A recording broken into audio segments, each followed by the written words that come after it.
বাগেরহাটে মোড়ে মোড়ে মৌসুমী পিঠাপুলির পসরা জানান দিচ্ছে শীতের বার্তা। সন্ধ্যা নামলেই ভিড় জমে দোকানে দোকানে। রাস্তার পাশে দাঁড়িয়ে ধোয়া ওঠা পিঠার স্বাদ নেন ভোজনপ্রেমীরা। আর ভালো লাভ হওয়ায় খুশি বিক্রেতারা।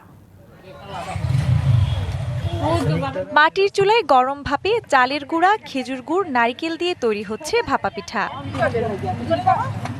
কোথাও আবার শুটকি, ধনেপাতা, কালোজিরা সহ বাহারি পদে ভর্তা বানিয়ে সাজিয়ে রাখা হয়েছে চিতই পিঠা খাওয়ার জন্য। নায়াসিনামাইড ও স্যালিসাইলিক সমৃদ্ধ লিলি ফেস ওয়াশ, যা ফেসের ডেড স্কিন সেল দূর করে দেয় দ্বিগুণ ফাস্টার ব্রাইটেনিং। শীত মৌসুমে বাগেরহাটের বিভিন্ন রাস্তার পাশে কিংবা ভ্যানের ওপর পিঠার পসরা সাজিয়ে বসেন দোকানিরা। আর এসব জায়গায় ভিড় জমান ভোজন রসিকরা।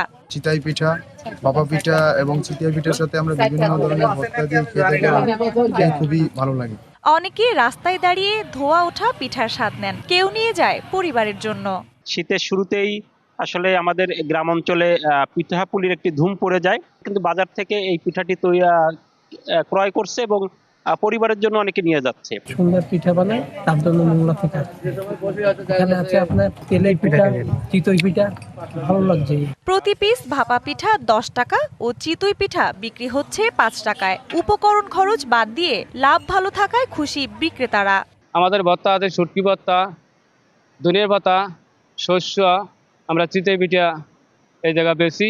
যাই হোক, মোটামুটি আমাদের সংসার মোটামুটিভাবে চলে। শীতের পিঠাপুলি বাংলা ঐতিহ্য ও লোকজ সংস্কৃতির অনুষঙ্গ।